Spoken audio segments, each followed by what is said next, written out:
I'm just trying to make sure you can see my auroras and sad pros. Well, I wasn't sure if I was going to make a video about Evermore. In December, I had been quarantining with family, and so had my friends Jenna and Emily in Nashville. And so I decided to go and spend the week with them. And that's important to the story because I woke up on Thursday morning that day last month to Jenna tapping me and saying the words, she's dropping a new album. Obviously I knew what she meant immediately, and we just had a day of pain. The three of us are all people who have to listen to the albums alone, you know, just sit with them by ourselves in our headphones. But because we were in this unique situation, and also because 5 months earlier we had gotten to do that with new music, it felt a little less sacred where we could actually enjoy it together. So we did. There's a very long reaction video. I'll link it that Jenna put together in a day. But where do I begin with Sweet, Sweet Evermore? I do have this conflicting feeling of I wish it could be set free from the folklore chains of just being immediately compared to it. But then I also definitely believe that they make each other stronger. When you do the listen of track one, track one, track two, all the way through, it is truly an experience to do that.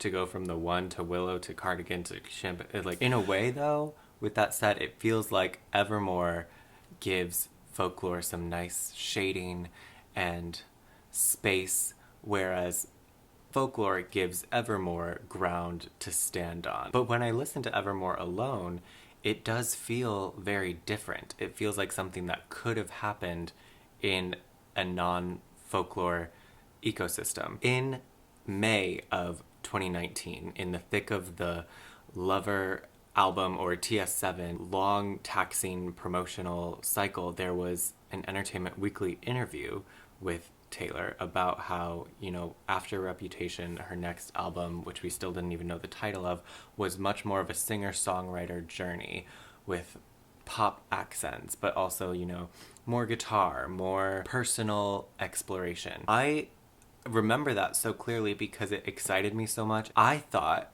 based on what she said then, that Lover would sound like what Evermore sounds like.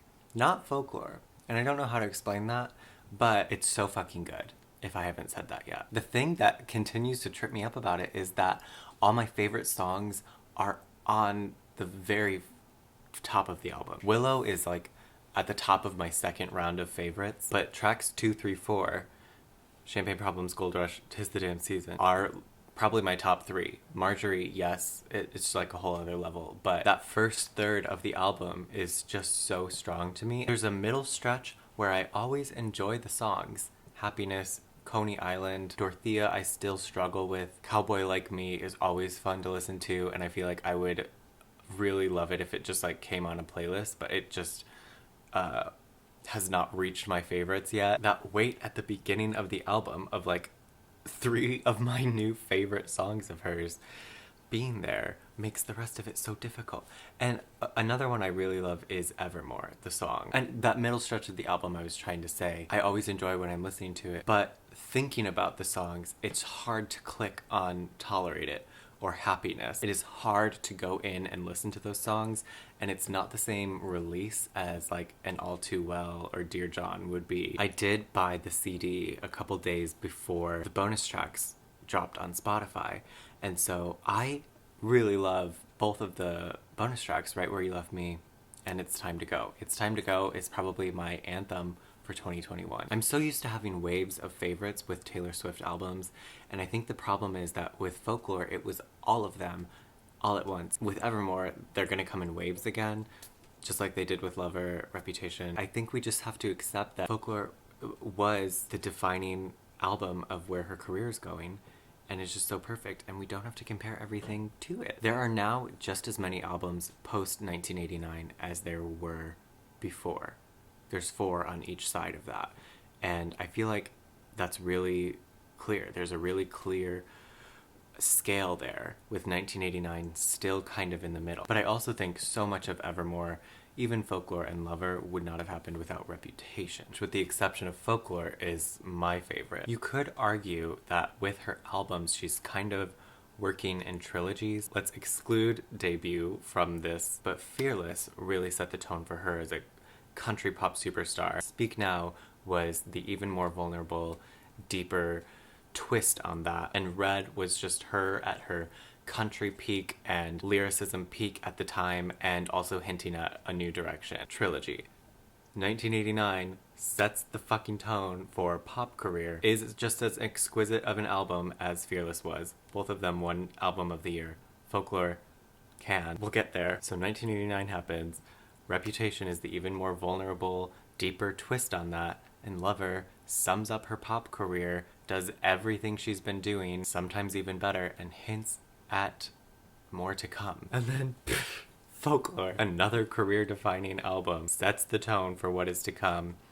Evermore, I don't know if it's deeper, I don't know if it's like more vulnerable, really hard to do that, but definitely a twist and a next chapter from Folklore. I have put aside the trilogy album theory in my head just so I can sleep at night. We will see what happens there. I now have a very good top 25 playlist. I mean, I did before.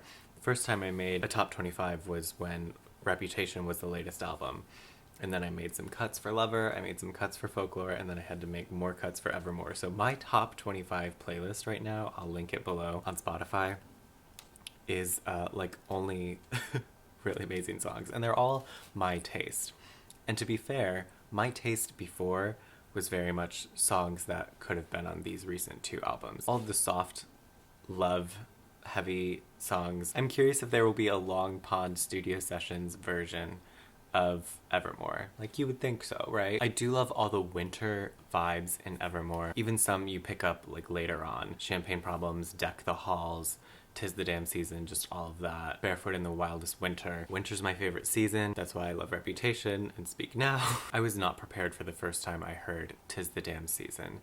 It is now at the very top of my songs of hers. It's my favorite song on the album.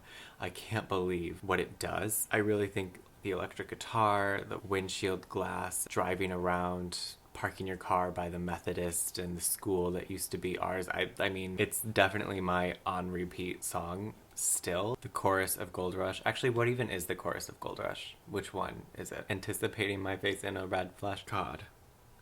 And it's interesting, that's the only, you know, purely Jack and Taylor song. I do kind of miss him on this album as much as I adore Ivy. But, with any luck, we'll get a Bleachers album really soon and a Lorde album. But you do feel a change in the way this album was made from Folklore. It does, again, kind of feel like more of a classic Taylor album. I can feel her in the studio, like going off to the corner and writing Tolerate It. I imagine her working with Aaron now, the way we saw her working with Joel Little in Miss Americana. We kind of feel them together now. A lot of this was recorded at the Long Pond Studios as opposed to, you know, her bedroom from afar. I do not know where this fits in my overall ranking. I have accepted the fact that I rank Folklore higher, and I don't think that has to say something negative about this album. I'm letting that go. It's just amazing music that I love so much. Some of my favorite songs are on this album, and I'm just grateful. Other things I really enjoy are, you know, parallels in the tracks. I pay really close attention to track numbers, what they do, track 9s, track 5s, obviously. And so the 2 track 10s about the affairs, illicit affairs to Ivy, you get this very clearly when you listen to the albums back and forth, but also 7 on Folklore going into track 7, Happiness, Honey When I'm Above the Trees, from Picture Me in the Trees. And the track 9 of it, this is where, okay, you're a flashback in a film reel, the mischief, the gift wrap suburban dream. She's borrowing her own goddamn melody for both track 9s. You heard it here first. And obviously the track 13s, the 2 grandparents songs, Epiphany and Marjorie. I just have been a different person ever since I heard the line, I should have asked you questions, I should have asked you how to be, asked you to write it down for me, should have kept every grocery store receipt. Ooh, man, that tackles grief in a really atmospheric and gorgeous way. So those are my thoughts on Evermore by Taylor Swift. Please Leave me your thoughts in the comments. I would love to discuss. Have a good one. I hope your new year is off to a good start, all things considered with this crazy fucking world. I hope you're doing well. Have a good one, and goodbye.